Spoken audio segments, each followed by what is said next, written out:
안녕하세요. 밖에 많이 덥죠? 이 지하는 아직 쌀쌀합니다.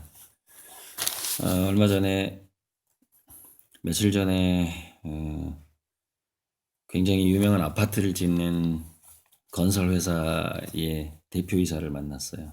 이제 후원 회장님이 같은 로터리 클럽 이제 곧 회장이 되실 분인데,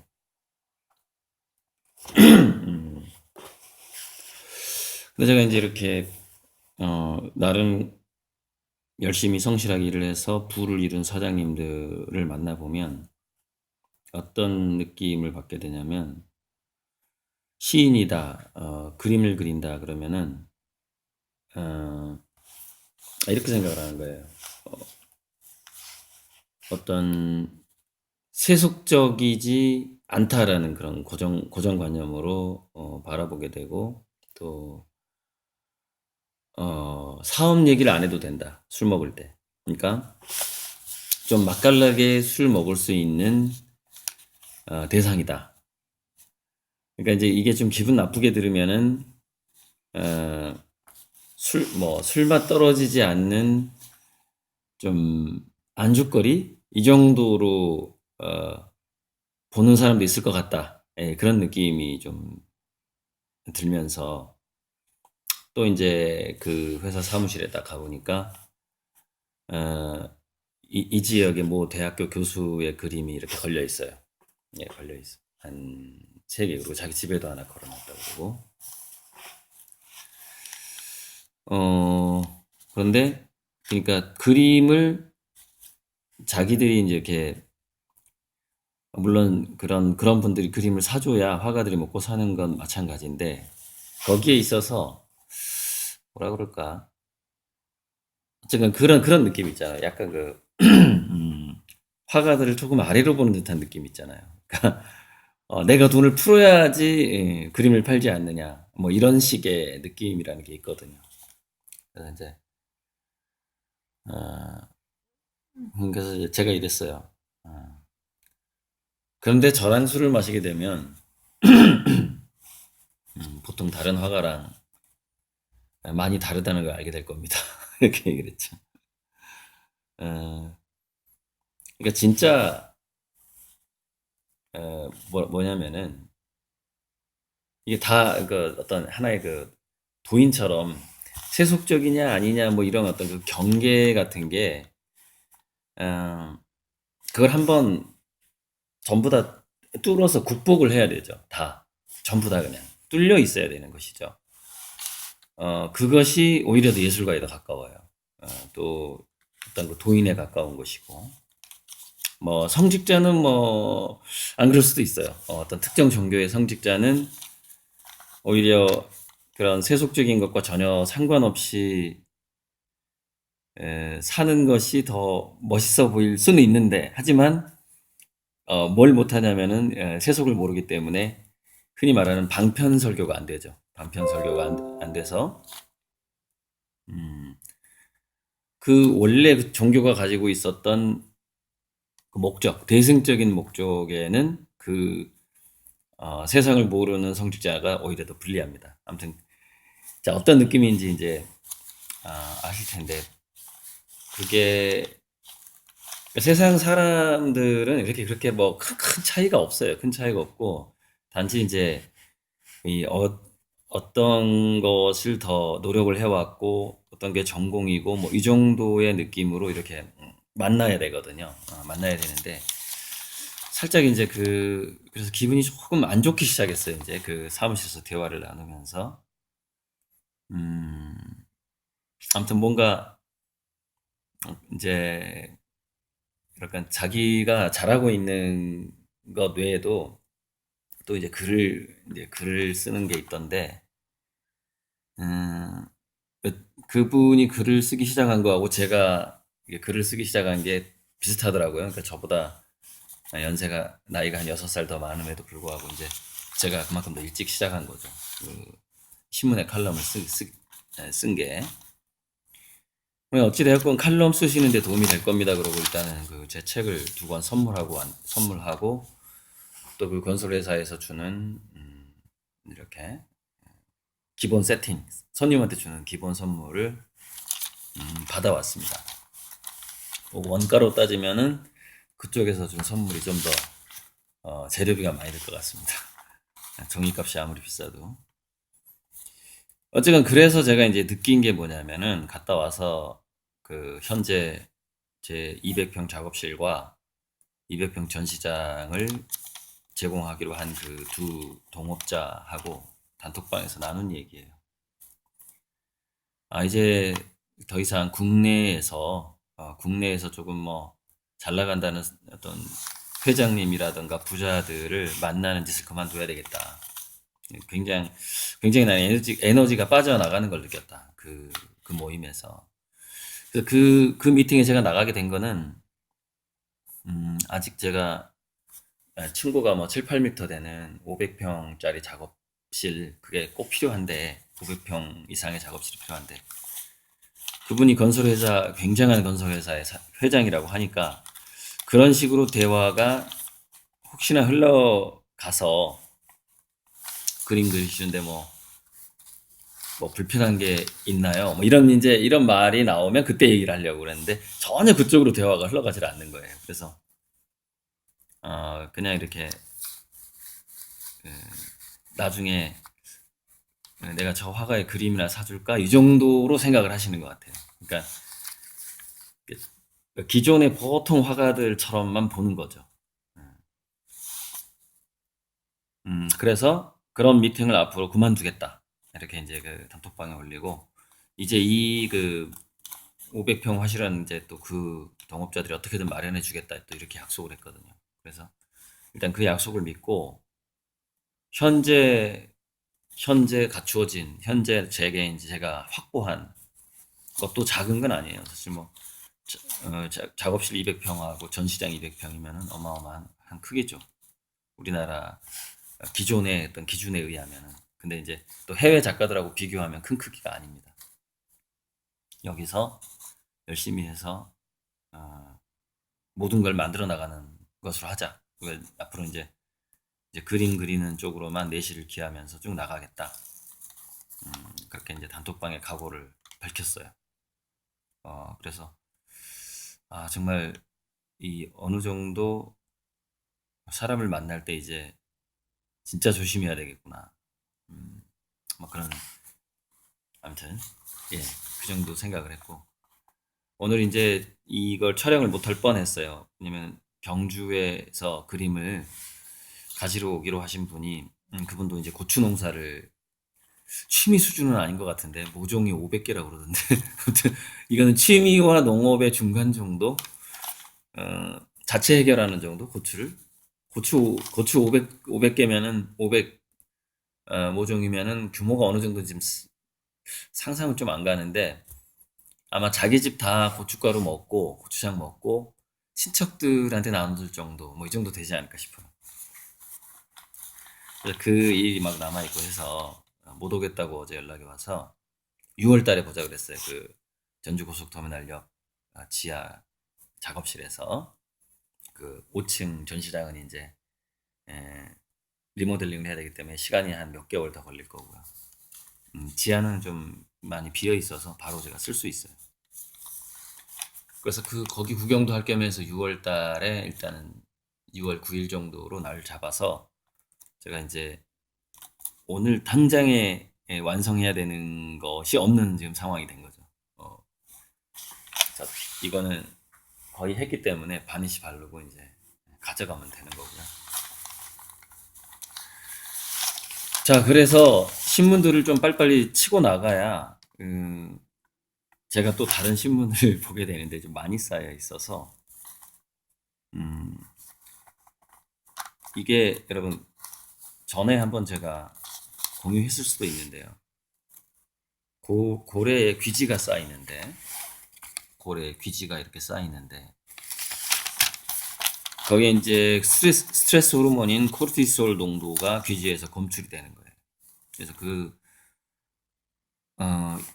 6개월에 한 층씩 이렇게 우리가 구분할 수 있을 정도로 귀지가 쌓이는데 이 혹등고래가 흑둥고래, 긴수염고래, 참고래, 수염고루 뭐 이 세 종류를 귀지를 분석을 해봤더니 이 교수 이름이 왜 트럼프가 아니라 트럼블 교수인데 음, 이게 스트레스 지수가 달라지는데 고래잡이가 왕성했던 시기에 1920년, 30년대, 그다음에 60년대에 이 자기 동료들이 죽는 거를 이제 많이 봤겠죠. 그래서 코르티솔 수치가 코르티솔은 이제 아주 그 인내할 때 뭔가 살아남아야 할 때 살아남아야 하느니라 뭐 이럴 때 많이 나와요. 여기 이제 많더라는 거예요. 그런데 1970년대 고래잡이를 이제 공식적으로 그만두자, 멸종하겠다 이러다가 그래서 이제 그만뒀는데 70년대 이후에 스트레스 지수가 뚝 떨어지더래요. 그 귀지 조사에서. 그런데 요즘에는 고래잡이가 여전히 금지되어 있음에도 불구하고 다시 2000년대에는 다시 그 코르티솔 농도가 귀지에서 많이 검출이 되는 거예요. 그래서 이거는 이제 이 교수의 분석은 기후변화, 그다음에 교통소음, 배 같은 데서 나오는, 그다음에 이제 그 잠수함 소나 같은 거 있죠. 잠수함 소나나 엔진 소리나 이런 거. 그 바다가 시끄러워진 거예요. 이게 물로 연결돼 있으니까 음파가 잘 전달이 되잖아요, 바다는. 그래서 바다가 너무 시끄러워진 거야. 그냥 이거는 뭐냐면 기찻길 옆에 사는 거나 또는 나이트클럽 바로 옆에 있는 오피스텔에 사는 거나 똑같아. 맨날 쿵쿵거리는 거죠. 어, 그래서 그다음에 이제 물의 온도 상승, 바다의 오염 이런 것 때문인 것 같다. 그래서 인간이 이 지구상에 사는 동물들에게 미치는 영향이 정말 심각하다, 너무 크다 이런 연구 결과가 있어서 고래들한테 좀 마음이 아프네요. 미안하고. 자, 제가 AI가 계속해서 대량 실업 시대를 준비해야 된다. 2024년 5년쯤 가면 이거는 굉장한 쓰나미급이 될 것이다 라고 얘기했는데 그 두 가지 소식을 말씀드릴게요. 표면적으로 보세요. 현대차 매장에서 AI 로봇이 손님을 맞는다. 이거 상상해 보셨어요? 자동차 매장에서 AI 로봇이 손님을 맞는다는 거. 이게 2019년 뉴스에 이게 2020년도 안 지나갔는데, 자, 현대자동차는 SK텔레콤과 서비스 로봇 개발 협력. 로봇의 세상에. 물론 자동차가 로봇화 돼야 되기 때문에 맞는 얘기긴 한데 로봇과 미래 기술에 5년간 14조 7천억 원을 투자할 예정. 현대자동차. 먹고 살 수 있는 대로 넘어가는 겁니다. 자동차만으로는 망하니까 회사가. 자, LG전자 미국 로봇 제조사 로보스타 경영권을 800억 원에 인수. 로봇을 안 가면 이제 안 된다는 거죠. 네이버 랩스와 로봇 이동 기술 개발 협력. LG전자. 그다음에 네이버 로봇 등 기술 개발 자회사 네이버 랩스에 1,200억 원 출자. 현대 로보틱스와 서비스 로봇 개발 협력. 그러니까 재밌네. 현대하고 LG하고 네이버가 뭉쳤네요. 서로 이렇게 물고 물려 있어요. 지금 동업 관계가. 이 로봇하고 AI 관련해서. 지금 AI 괜찮은 기업을 네이버가 인수를 했기 때문에 LG하고 현대자동차가 네이버랑 손을 잡았다. 제가 인공지능과 미래인문학 책에서 얘기했는데요. 뭐 이 정도가 아니에요. 예를 들어서 아마존하고 구글이 손잡을 수도 있어요. 뭐 그런 식으로. 또 그 다음에 테슬라하고 구글하고 아마존이 손잡고 이런 식으로 글로벌 경쟁이 우리나라도 이렇게 대기업끼리 막 이렇게 손을 잡고 있죠. 근데 미국도 마찬가지입니다. 앞으로 그렇게 돼요. 그렇게 되지 않으면 경쟁력이 떨어지게 되고 후발주자의 그 발빠른 추격을 피할 수가 없어요. 그러니까 강자들이 서로 손을 잡는 거예요. 후발주자들의 그 어떤 파괴적인 성장을 막기 위해서 굉장히 그 창조적 파괴가 일어날 수가 있기 때문에. 그래서 이제 또 마케팅도 AI가 이렇게 맞춤 마케팅을 이미 하고 있죠. 그러니까 유튜브에서도 여러분들의 기존의 시청 기록을 분석해서 AI가 자동으로 추천을 해주는 거예요. 그리고 물론 태그 같은 것도 다 분석을 하겠지만, 저는 태그를 많이 달아요. 왜냐면 많이 달 수밖에 없죠. 이런 신문 기사가 워낙에 다양하기 때문에. 제목을 달다 보면 태그가 다양해질 수밖에 없는 것이죠. 그래서 이제 웬만한 건 좀 이제 넘겨버리고,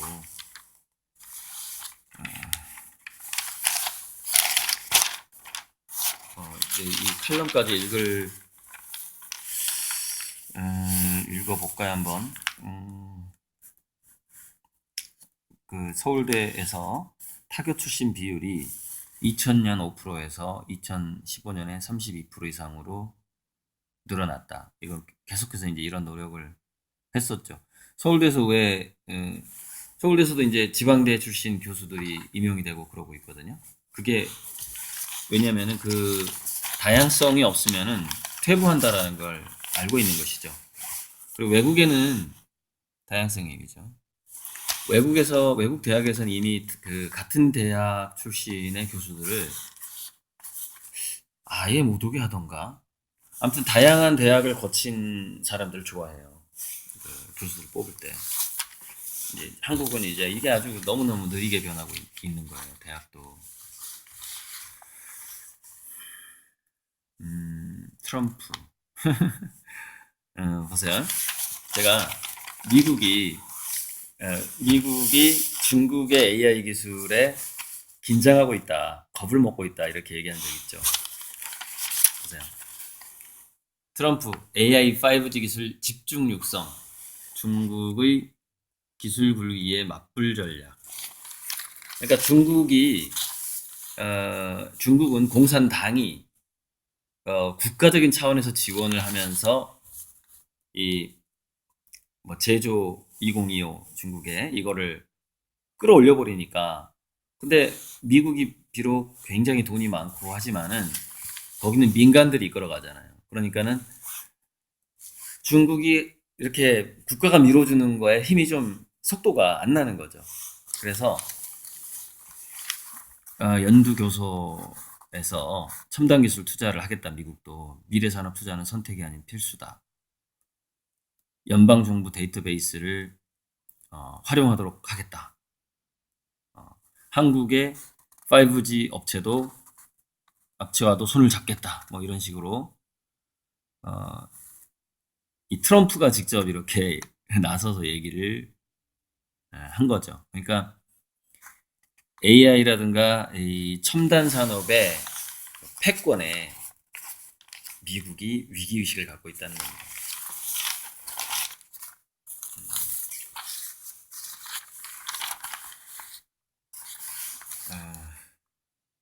줄기세포 임상시험. 한국이요. 제가 이제 바이오가 괜찮긴 한데 이 주제가 아직 너무 많아요. 바이오 쪽에. 그래서 이미 전 늦었다고 봅니다. 힘들어. 바이오 쪽에. 그래서 제가 제시한 게임하고 5G 관련된, 5G는 게임 산업에 원래 들어와 있는 겁니다. 같이 가는 거예요. 게임 산업하고 문화 산업이 그쪽밖에 없어요. 그쪽이 그나마 활동하기가 좋고 향후 그렇게 될 거예요. 지금 무인 세대 차이가요, 곳곳에서 나타나고 있는데, 이 젊은 세대들은 이렇게 비대면 서비스 있죠. 사람 직접 안 만나고 키오스크에서 이렇게 주문하는 걸 좋아하는데, 이제 나이 든 사람들은 당황해하고 있고, 이걸 일종의 디지털 디바이드라고 그러는데, 디지털 디바이드에 대한 어떤 시행정 또는 국가적인 지원이 필요한 것 같아요. 그리고 이거는 아주 교육비를 조금 받으면서 지금 많이 하고 있긴 한데, 휴대폰 사용법이라든가 이 매장에서 일상적인 매장에서 어떻게 키오스크로 주문하는가 이런 것들을 이제 나이 드신 분들한테 이렇게 교육시켜주는 거 한두 번 교육시키면 다 하거든요. 근데 이제 겁이 나니까 딱 매장에 사람이 없는 데는 이제 아예 안 간다거나 이런 현상이 나타나는데, 쓸 돈이 많은 사람들이 더 많단 말이에요. 베이비붐 세대가. 그래서 이건 개인이 해도 되고요. 또는 국가나 시에서 해도 되고, 베이비붐 세대 몇 살 이상이라고 할까요? 55세 이상이라고 치죠. 일단 50대 이상의 사람들에게 디지털 디바이드, 주변의 모든 이런 디지털 기기들을 편하게 쓸 수 있도록 교육해 주는 곳이 주민센터에 들어간다거나, 아니면은 아무튼 어떤 시도별로 해서 자기가 원하면은 거의 저렴한 가격으로 정말 입장료만 내고 들어가서 현재 시중에서 이렇게 소비되고 있는 그 매장들에 설치되고 있는 자동화 기기들, 그런 것들을 먼저 써보면서 교육을 받을 수 있는 그런 공간이 필요해요. 그리고 그거는 우리나라 경제의 활력을 위해서라도 필요합니다. 그들이 은퇴를 앞두거나 은퇴한 세대들이 디지털을 정말 잘 쓸 수 있도록, 그래서 나와서 젊은이들랑 같이 이렇게 놀 수 있도록 해주는 데 있어서 교육이 필요합니다. 교육이.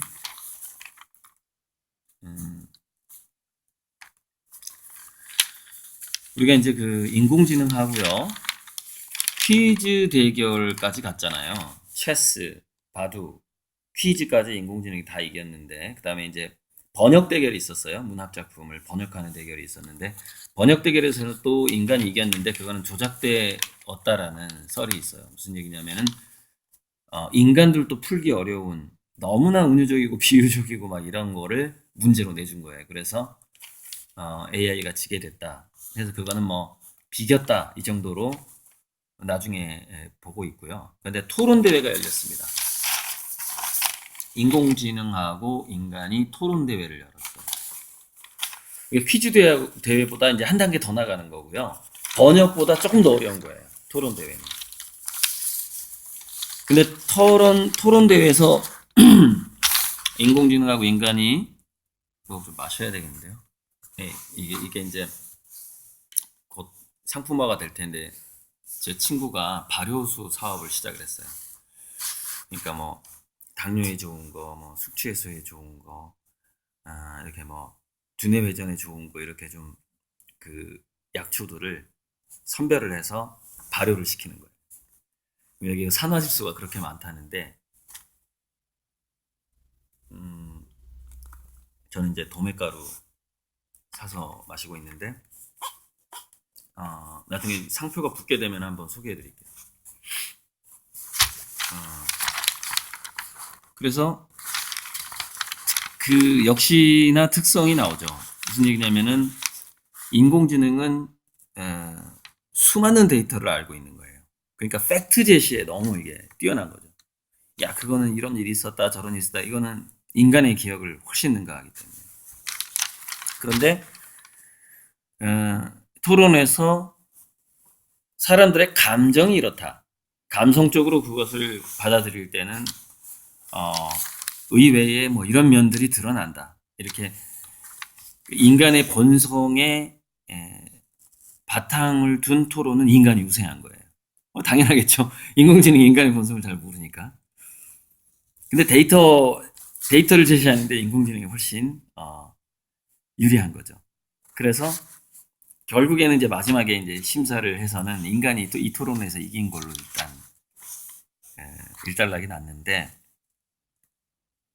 이게 이제 유치원 보조금에 대한 토론이었는데요. 어쨌든 인간이 이겼어요. 그런데 이 상황을 인공지능하고 이 토론 대회를 했던 걸 보면은 역시 인간은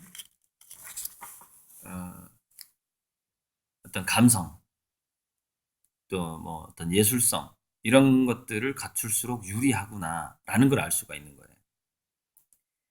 이거는 토론 대결이기 때문에 그렇지만 토론 대결이 아니라 실제 뭔가를 실행한다거나 사업을 한다거나 할 때는 이 인공지능에게 무수한 데이터를 제공받으면서 거기에 인간의 감성을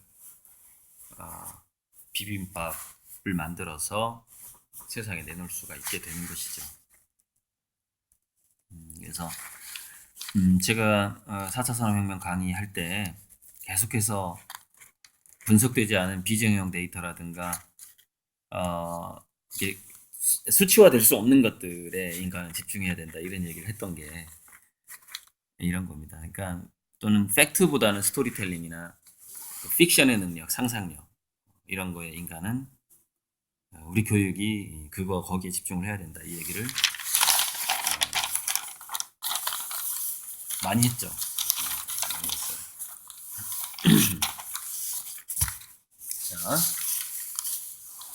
취업자 수가 실제로 감소했는데 재밌는 게 농업, 임업, 어업에서 10만 명이 증가를 한 거예요. 이게 기현상이라는 거예요. 귀농, 귀촌, 다시 자연으로 돌아가는 현상이 지금 굉장히 빨라지고 있는 겁니다. 이 도표를 보면은요, 정말 잘 나타났어요. 이거는 정말 제가 사진 찍어서 혹시 제가 또 이제 또 4차 산업혁명 강의를 할지 모르니까 이거는 사진 찍어서 올려야 되겠네요. 자, 여기서 검정색, 흰색이 있는데 검정색, 흰색, 녹색이 있는데 자, 노란색이 건설업이에요. 건설업하고 깜정색 제조업이 뚝뚝뚝뚝 떨어지고 있죠. 자, 올라가는 게 뭐죠? 농림업하고 보건복지 사업이죠. 그래서 이 직업의 변화에 대해서는 제가 2013년, 14년 그 강의에서 이렇게 될 거라고 많이 얘기했고 귀농귀촌을 하려면 좀 더 서둘러라 이런 얘기를 했고요. 왜냐면 이게 거기도 이제 레드오션이 돼버리는 거예요. 벌써 이렇게 많은 사람들이 지금 귀농귀촌을 하고 그럼 벌써 이제 레드오션이야. 이제 거기도 땅값 오르고 혜택 줄어들고 처음엔 혜택이 많지만 혜택이 계속 줄어들고 이렇게 되는 거죠. 근데 아직까지는 레드오션이 아닐 것 같은데 문제는 뭐죠? 귀농하려고 그랬더니 아파트가 안 팔리는 거예요. 빨리 빠져나왔어야 되는데 저번 추석이잖아요. 여러분 이제 우리나라에서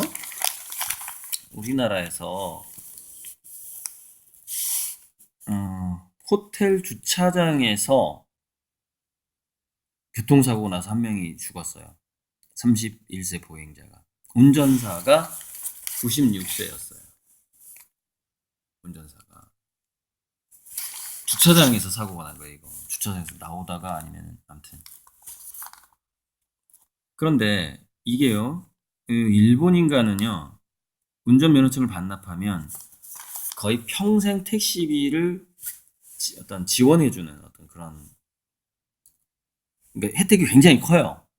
근데 우리나라 얼마 전에 신문에 봤는데, 면허증을 반납하면 120만 원인 걸 준대, 100만 원인가. 근데 그 돈도 예산이 적어가지고 헉헉거리고 있다는 거예요.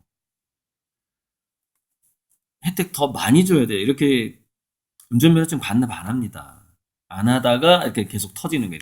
이건 시한폭탄 같은 거예요. 법적으로는 이 나이 차별을 할 수가 없단 말이에요. 인종 차별을 할 수 없듯이. 그러니까 80세 넘었으면 면허증 다 반납해. 이거는 공산주의 국가나 하는 거고. 그러면은 이제 적성 검사를 좀 자주 하겠다. 이건 할 수 있어요.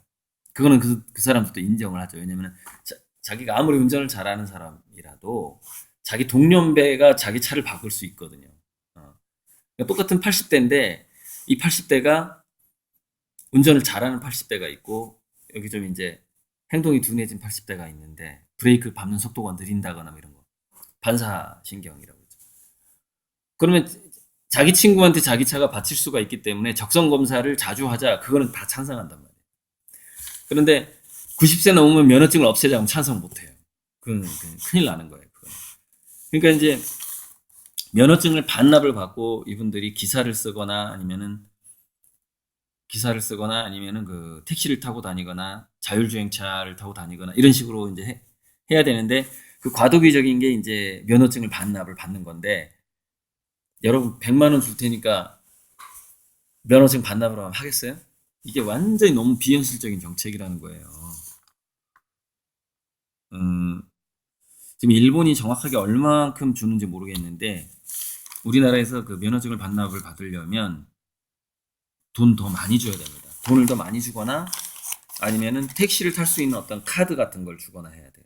그러니까 한 달에 뭐 택시비를 뭐 한 30만 원 정도까지 쓸 수 있는 어떤 그 한계치를 정해가지고 그 카드 한도라는 게 있으니까 그 카드를 주면은 편하게 택시 타실 수 있습니다. 이런 식으로 100만 원, 120만 원 가지고 누가 면허증을 반납을 합니까? 아주 그냥 그 100만 원이 당장 급한 사람들이나 하는 거지. 자, 31분이 돼가서요. 오늘 또 그림 그리다가 1부, 2부로 좀 나누어야 되겠습니다. 질문이 많아서 1부 나누고요. 이거만 좀 얘기할게요. 제가 가끔 모마 그러죠. 뉴욕 현대미술관이 모마인데 모마에서 굉장한 전시를 제가 하는 그 미래에 관람객들이 줄을 서서 제 그림을 보기 위해서 그런 미래를 나는 보고 있다. 뭐 이런 식으로 선언을 하고 그 전북 카네기 교육 받을 때 이제 자기 비전 선포하는 게 있어요. 비전 선포할 때 제가 자주 언급하는 미술관이 모마예요. 뉴욕 현대미술관. 근데 이 뉴욕 현대미술관을 키운 사람이 40년 동안 거의 독재를 했습니다. 뉴욕 현대미술관을 40년 동안 일했어요. 관장으로. 누구냐면은 미술사학자인데 27살에 관장이 됐어요. 28살에 관장이 돼서 65세 은퇴할 때까지 40년간 이끌었는데 이 사람 이름이 누구냐면은 이름이 엘프리드 바입니다. 엘프리드 바. 그리고 최근에 모마가 이제 15,000평 정도를 확장을 했잖아요. 전시장을. 그럼 아마 그 안에서 동시에 관람할 수 있는 인원이 일단 10,000명이 넘는 그런 10,000명이 들어갈 수 있는 미술관이 된 거죠. 그런데 이 이제 엘프리드 바가 뉴욕 현대미술관을 국제적인 미술관으로 만들기 위해서 굉장히 중요했던 게 뭐였냐면은 미래의 가치가 인정받게 될 작품 선정입니다. 그래서 이 칼럼의 제목이 27세 관장의 안목이에요. 안목. 그래서 이제 이게 이제 아비뇽의 아가씨들, 우리가 배울 때는 아비뇽의 처녀들로 배웠는데 이게 이제 그 율랑녀 직업 여성이기 때문에 아비뇽의 처녀들 그러면 좀 안 맞죠. 그래서 아비뇽의 아가씨들이라고 지금 이름이 바뀐 것 같아요. 근데 이 아비뇽의 아가씨들 하면은 좀 이렇게 너무 창녀촌 같잖아요. 그러니까는 아마 한국에서 미술 교과서를 만들 때 아비뇽의 처녀들이라고 하자라고 뭔가 심의에 걸린 게 아닐까라는 생각이 좀 들어요. 그래서 제가 학교 다닐 때는 아비뇽의 처녀들이라는 제목으로 배웠는데 지금은 아비뇽의 아가씨들이라고 이제 이렇게 제목이 바뀌어서 교과서에 올라가는 것 같습니다. 그래서 이 바르셀로나 홍등가의 창녀들을 그렸다. 피카소가 25세 때 이제 그린 건데. 근데 이게 이제 그 입체파의 작품의 좀 초창기 작품이죠. 피카소가 이제 아프리카 가면에서 영향을 많이 받아서 아프리카 가면 이미지도 이 처녀들 얼굴에 그림이 너무 작죠. 검색해서 보시면은 아비뇽의 아가씨들이니까요. 그런데 이제 이 입체파 그림, 그러니까 새로운 어떤 형식이 나타난 거에 대해서 이제 이 그림은 반드시 뉴욕 현대미술관이 소장을 해야 된다라고 이제 목표를 세운 거죠. 이 엘프리드 바가. 그래서 이제 개인 수집가가 가지고 있었던 것이 1937년 뉴욕에서도 전시가 됐고, 여러분 그 맨 첫 문장에 재밌는 게 나오는데, 뉴욕 현대미술관이요 1929년에 출발할 때 소장품 하나도 없이 임대 건물에서 간판만 달고 시작했답니다. 뉴욕 현대미술관 만들 거야, 간판 딱 하나, 임대 건물에서. 근데 지금 전 세계에서 가장 큰 미술관이 되고 있죠. 가장 관람객이 또 많겠죠. 아니 뭐 관람객은 어쩌면 루브르 박물관이 더 많을 수도 있는데, 중요한 거는 그 현대 미술에서 가장 값어치 있는 그림들을 가장 많이 소장하고 있겠죠. 모마가. 그런데 이 피카소의 이 아비뇽의 아가씨들 그림을 그림의 미술사적 가치를 꿰뚫어 본 사람이 이제 이 젊은 관장인 거죠. 이걸 꼭 사야 되겠다. 그래가지고 어떻게 했냐면은 그것을 사기 위해서, 그거 하나를 사기 위해서 현재 가지고 있던 그림들을 팝니다. 그 뉴욕 현대미술관이 가지고 있는, 이거 뭐 그것도 만만치 않은 그림들을 팔았어요. 그 드가의 그림까지를 과감하게 매각해서 돈을 더 만들어요. 그래가지고 또 후원자들한테 돈을 받으러 다녀요. 그래서 그 당시 상당히 비쌌나 봐요. 그 이미 가격이 올라가고 있지만 지금 사지 않으면 이제 못 산다라는 것이죠. 이 그림은. 그래서 오히려 가지고 있던 그림을 팔아서라도 이걸 해서 결국 낙찰을 받습니다. 그래서 2년 만에, 그러니까 지금 1939년일 것 같은데요. 이 사람이 좀 문장을 쓸 때 어디로부터 2년 만에 이걸 안 써가지고. 근데 아무래도 1937년 뉴욕에서 전시가 된 지 2년 만에 이렇게 연결되는 것 같습니다. 그러니까 1939년에 모마의 소장품이 된 거죠. 이런 식으로 안목과 어떤 수집의 열정, 과감한 어떤 투자, 이런 것들로 해서 근대 이후의 현대 미술에 있어서 아주 그 상징적인 그림들을 모마에 다 모은 거죠. 그래서 현대 미술의 역사를 보기 위해서는 이제 뉴욕 현대 미술관을 안 갈 수 없는 그런 상황이 된 것이죠. 제 그림이 이렇게 어떤 이미지의 형식을 파괴하는 그런 어떤 이미지의 특별한 거는 없어요. 제 그림은 특별한 건 없는데, 이런 게 있어요. 그러니까 관점의 변화에 있어서 뭐 신의 관점, 관찰자의 관점, 화가의 관점, 관객의 관점, 그런 어떤 그림을 보거나 해석하는 인식이 쭉 변해왔어요. 현대미술에. 그런데 제 그림은 그 인식을 통합한 그림이에요. 저건 신의 관점일 수도 있고, 화가의 관점일 수도 있고, 관람자의 관점일 수도 있고, 그러니까 저 눈동자가 누구의 눈동자인지 모르는 눈동자거든요. 그리고 그 해석하기에 따라서 달라지고. 그러니까 뭐 어떤 대단한 어떤 그 회화 형식이나 내용 면에서 대단한 혁신을 기대하기는 힘들어요, 지금은. 왜냐면은 과거의 천재들이 이걸 많이 했어요. 많이 해버려가지고, 뭐, 달리서부터 시작해가지고, 피카소, 거후는 이제 그 형식을 바꿨다라기보다는 그 후의 영혼성이라든가 어떤 인문학적인 그 붓질의 감동, 이제 거기서 이제 사람들이 매료되는 것이고, 형식을 바꾼 건 아니죠. 그냥 후기 인상파 화가들 중에 한 명이죠. 고흐는. 그렇게 해서 이제 유명해진 거고, 피카소나 달리나 잭슨 폴록이나 앤디 워홀이나 이런 사람들이 유명해진 것은 상당히 그 형식을 바꿔가면서 유명해진 거죠.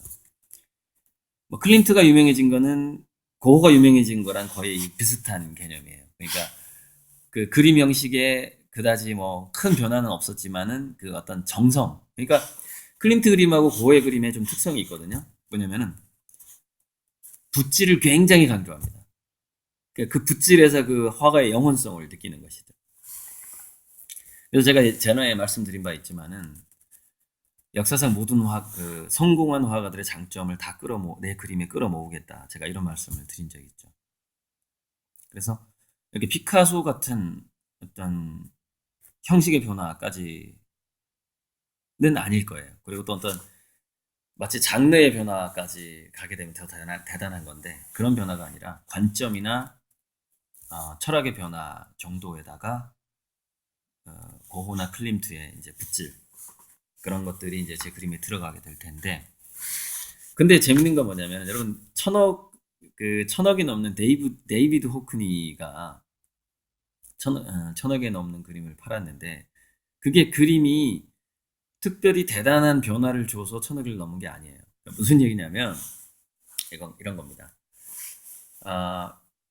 미술의 변화 자체가 지금은 변화를 많이 줄 수 있는 시대 자체가 아니기 때문에 약간의 변화와 그 약간의 어떤 그 조금 다르게 느껴지는 영혼성이라던가 그런 거 풍경을 보는 방식이 조금 바뀐다거나, 그러니까 데이비드 호크니 방식은 다 기존에 있었던 방식이에요.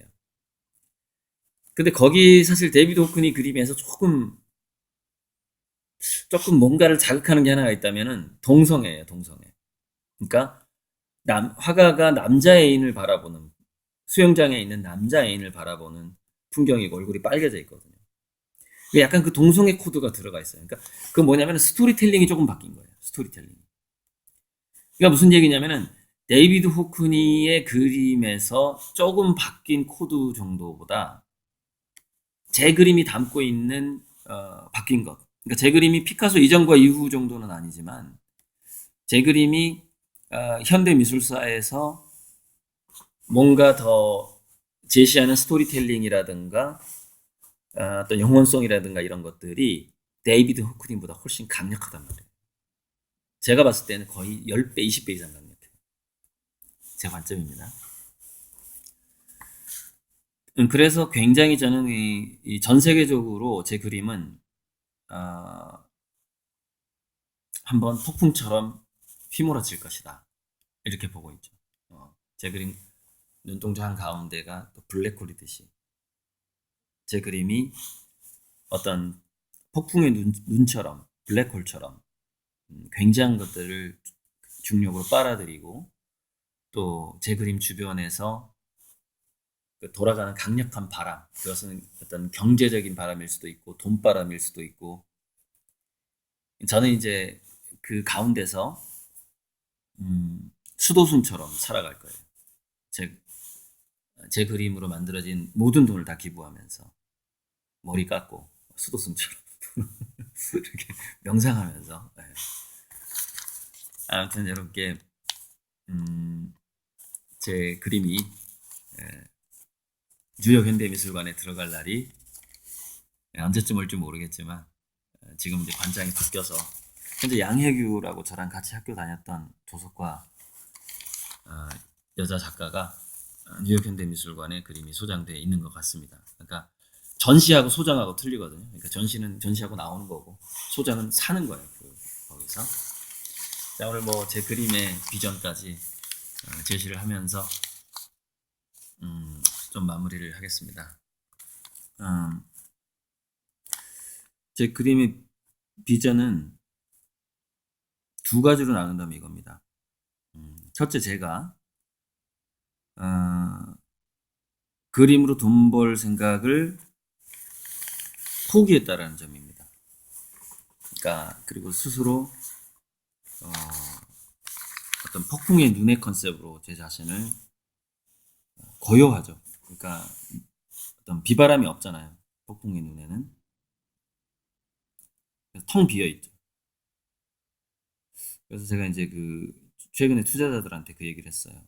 어, 어쩜 나는 앞으로 평생 임대 아파트 수준에서 살게 될 것이고, 어쩌면 작업실도 내 돈으로 안 사고, 다른 사람들이 제공한 작업실에서 계속 그림을, 지금도 다른 투자자들이 제공한 작업실이잖아요. 그렇게 될 가능성도 아주 높다. 이렇게 얘기를 했어요. 아예 그냥 재산이 없고 뭐 늘 그냥 대출이 조금 있는 상태. 카드 빚도 대출이니까요. 그 정도로 살지 않을까. 그래서 그 아는 투자자 분들이 이렇게 얘기하더라고요. 그런 부분은 너무 생활비는 너무 걱정하지 마라. 우리가 법인 카드라도 만들어서 이렇게 최소 생활을 할 수 있도록 해주겠다. 이제 그런 얘기를 들었는데요. 어, 이런 거죠. 그러니까 이 인공지능 시대의 사랑이라는 또 칼럼이 나왔어요. 아까 제가 인공지능 시대 얘기하는 바람에 이 이야기도 좀 마무리를 하고 싶다 싶은데,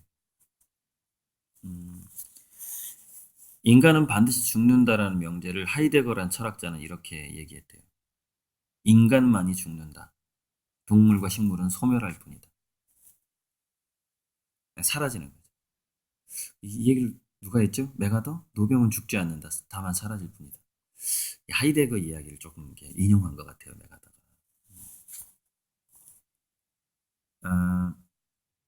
그래서 뭐냐면은 제가 전부터 얘기했지만 어차피 소멸될 거고 기억으로만 남을 거예요, 인간은. 근데 중요한 것은 뭐냐면은 그 기억을 떠올릴 때, 그래서 죽은 다음에 영혼이 과거의 삶에 대한 기억을 떠올릴 수도 있죠. 기억을 떠올릴 때 잘 살았구나라는 느낌은 있어야 된다는 거죠. 보람의 느낌은 있어야 된다는 거죠. 그 정도의 느낌으로 제가 이제 제 그림의 어떤 역할과 저의 어떤 초신이라든가 세속적인 초신을 어떻게 할 것인가, 그 부분을 이제 설정을 했고요. 그래서 거기에는 이제 뭐 이런 제가 좋아했던 영화 제목이 사랑의 블랙홀이라고 있는데, 사랑의 블랙홀. 제가 그리는 작업장은 바로 그런 어떤 사랑의 블랙홀이고 고요한 폭풍의 눈이고, 거기에는 이제 어떤 신의 사랑이 머무는 그런 곳으로, 그 어떤 뭐 성당도 아니고 교회도 아니지만 제 작업장은 그런 어떤 신의 사랑이 가득한 곳의 느낌, 그리고 제가 이제 돛 닦는 곳, 제가 이렇게 명상하고 수도하는 곳의 느낌으로 제 작업장이 운영이 될 것 같고, 또 하나의 비전은 이겁니다. 남태희라는 분이 생존에서 번영으로라는 책을 쓰고 한 말이에요. 한국 창업보다 스케일업에 집중할 때. 그러니까 지금 제 그림도 하나의 벤처기업이라고 본다면은 한국의 벤처기업이든 이게 창의성과 관련된 거니까 스타트업들이 초창기에 창의성에 많이 집중을 하는데 스케일업을 못해서 망한다는 겁니다. 그러니까 아주 대표적인 게 뭐죠? 스케일업에 실패했던 게 페이스북하고 싸이월드인가요? 개념이 되게 비슷한 건데 한국은 스케일업을 못해서 사라졌고 미국은 스케일업을 했기 때문에 전 세계를 지배하고 있는 거거든요. 그러니까 우리가 지금 벤처기업이든 뭐 대기업이든 예술가이든 무엇이든 스케일업을 해야 되는 거죠. 그러니까 BTS 같은 경우에는 스케일업에 성공했다고 봐야 됩니다. 골방에서 시작해서 스케일업에 성공을 했고, 싸이 같은 경우에는 스케일업의 성공을 아직 못한 상황인 거죠. 그러니까 창의성은 보여줬는데 스케일업은 아직 못한 상태, 이렇게 볼 수가 있는 거죠. 그러니까 저는 아직 뭐냐면 창의성도 아직 안 보여준 상태입니다. 그러니까 제가 이 그림 이후에 어떤 것들이 또 나올지 몰라요.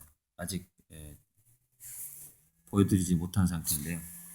친구가 지금 놀러 온다고 하는데 이 사진작가 친구가 미생의 그 윤태 미생의 윤태호 이거 뭐 치면 나오는 거니까 제가 정보를 보여드릴게요.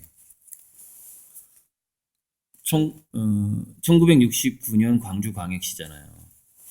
제가 초등학교 5학년 때 광주로 가서 이제 광주 친구들을 사귀게 됐는데, 그러니까 그 저랑 제가 맨 처음에 이사간 마을에 이 사진 작가가 그러니까 아주 완전한 이제 전공한 사진 작가는 아니고 이렇게 아마추어 시작한 사진 작가 많잖아요. 얘랑 같은 마을에 살았었어요. 근데 얘랑 이제 윤태호 작가랑 중고등학교 친구쯤 되겠죠. 윤태호 작가랑 저랑 초등학교 친구는 아니니까.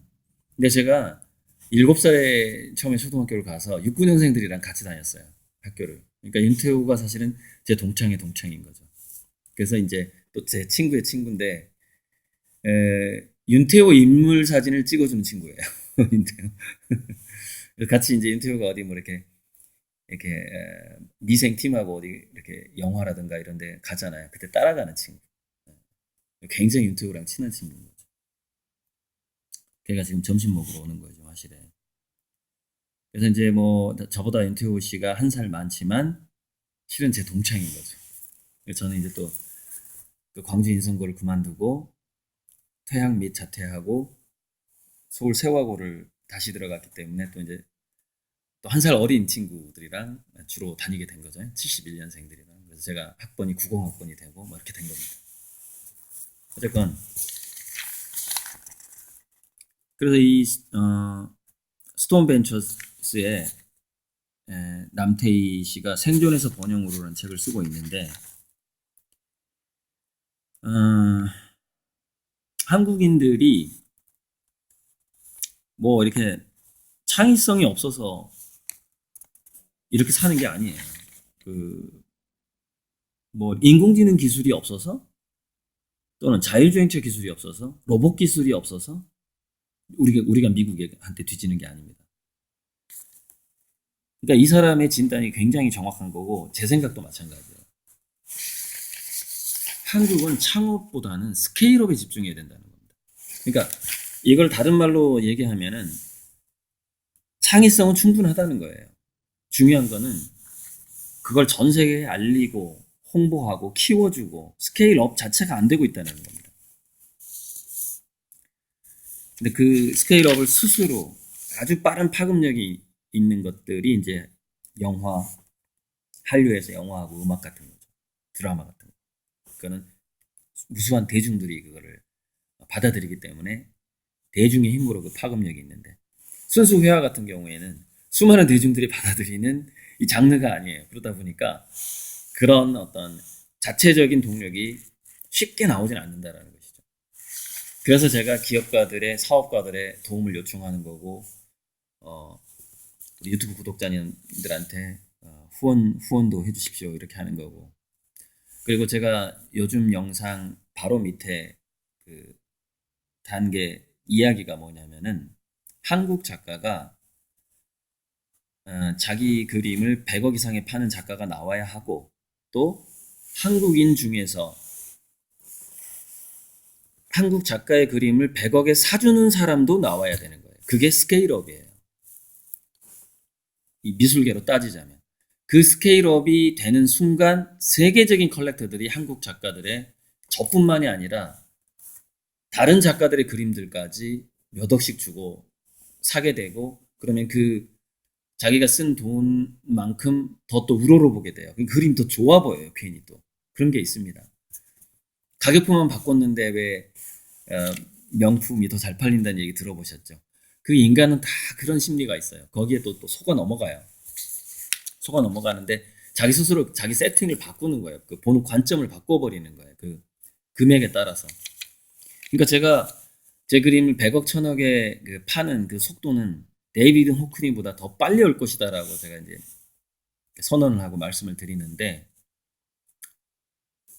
그 부분을 도와주셔야 되고 이제 한국인 교포까지 포함해서 한국인에게는 제가 100억 그림을 100개월 할부까지 해드릴 수 있다. 즉 매달 한 5억씩 버는 사람이 있을 수 있습니다. 월 수입이. 그러면은 그 사람은 매달 1억씩만 저한테 보내면은 되는 것이죠. 그러면 그걸 다 치르고 나서 한 1년 정도 기다리면은 그 100억짜리 그림을 그 사람 회사라든가 또 그 사람이 그림을 기증할 수도 있죠.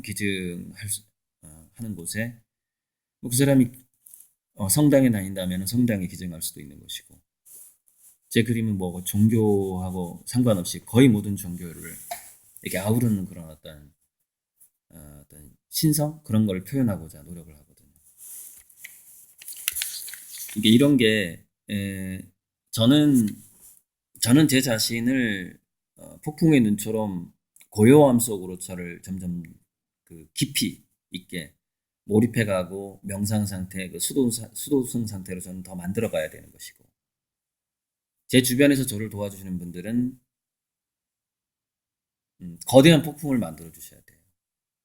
그래서 한국 미술계의 스케일업을 해주셔야 돼요. 한국은 제가 그 사장님, 그 대단한 건설업계 사장님을 만났을 때 그분도 알고 계시더라고요. 중국 미술이 어떻게 성장했는지 그 구조를 알고 있어요.